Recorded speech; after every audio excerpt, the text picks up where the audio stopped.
President Trump said Tuesday he's unsure whether the Saudi crown prince was involved in the murder of Jamal Khashoggi, despite intelligence indicating otherwise. A U.S. official told CBS News this weekend that the CIA believes Mohammed Bin Salman ordered the murder himself. In a statement and freewheeling chat with reporters Tuesday, the president underscored his reasoning for giving the kingdom the benefit of the doubt. CBS News White House correspondent Weijia Jiang has the latest. A very complex situation. It's a shame, but it is what it is. That's how President Trump described the killing of Washington Post contributor Jamal Khashoggi just moments before taking off to spend Thanksgiving at his Florida resort. $3 billion, $533 million. The president said he will not scrap an arms deal with the Saudis or punish its crown prince, Mohammed Bin Salman. U.S. officials tell CBS News the CIA concluded Bin Salman ordered the murder. But Mr. Trump suggested today they were not certain. The CIA has looked at it. They've studied it a lot.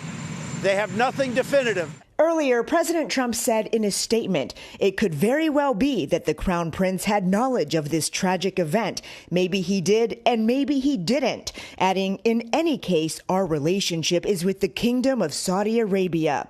Khashoggi entered the Saudi consulate in Istanbul on October 2nd and was never seen again. The Saudis have since admitted he was killed while inside. Despite the kingdom's role in the murder, the president defended his decision to maintain strong economic ties to Saudi Arabia. Because it's America first to me. It's all about America first. We're not going to give up hundreds of billions of dollars in orders and let Russia, China, and everybody else have them. It's a mean, nasty world out there. The Middle East in particular. Today, Secretary of State Mike Pompeo echoed the message. By the way, this is a long, historic commitment and one that is absolutely vital to America's national security. Weijia Jiang joins me now from Palm Beach, Florida. Weijia, thanks so much for being with us.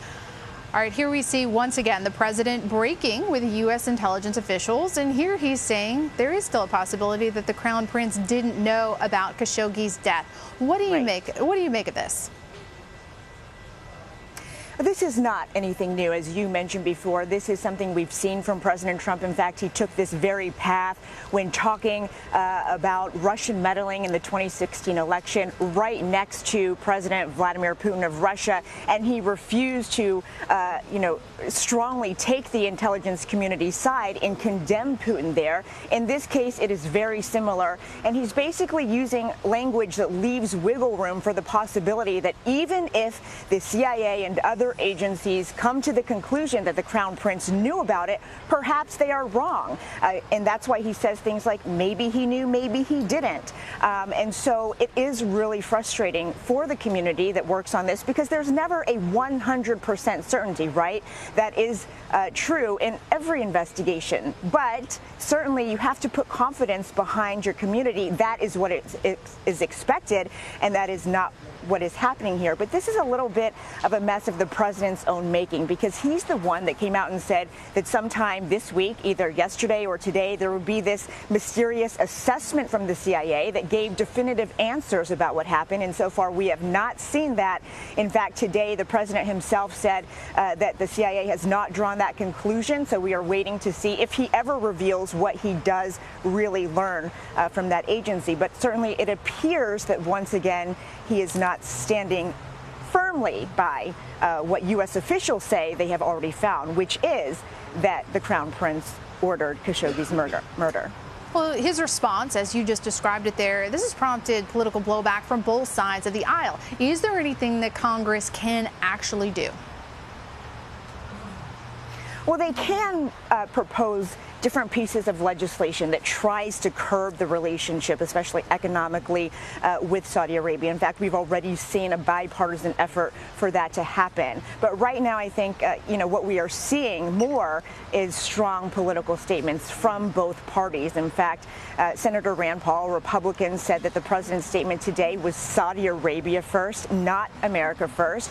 And you have Democrats as expected, calling his response, a departure from values and leadership that America has responded with for so long on issues like human rights. And so, I think there is pressure for the president to reconsider.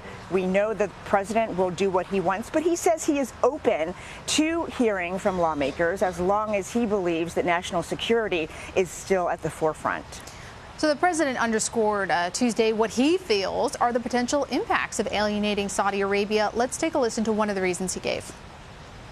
We broke with them.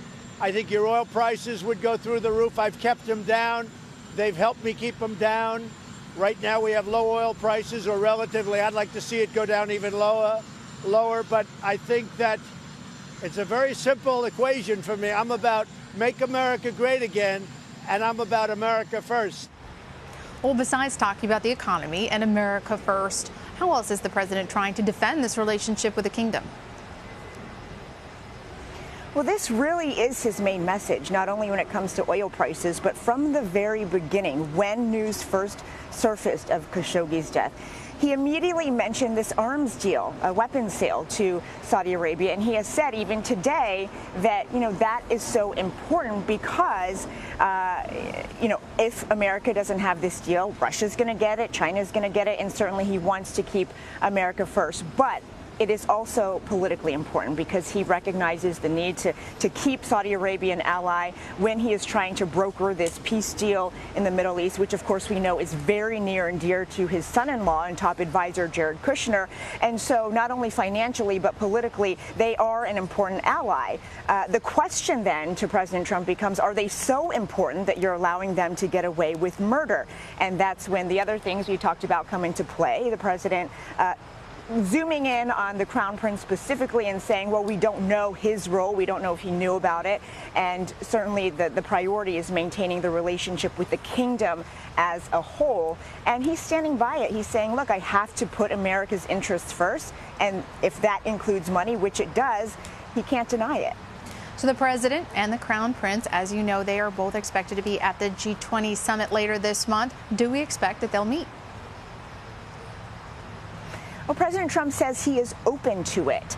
And so, that does not come as a surprise. And given what we heard today from President Trump, just like when he met with other potential adversaries, Putin, Kim Jong-un, this is a pattern of President Trump's when others feel that perhaps he should refuse a meeting and send a signal.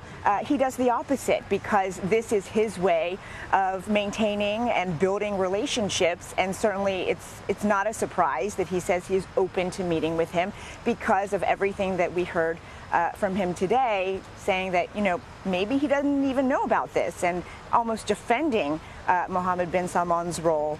So it would not be a surprise, even though some people would certainly condemn it and already are. So lastly, CBS News has learned that President Trump has submitted his written answers to questions from special counsel Robert Mueller. What do we know about his responses?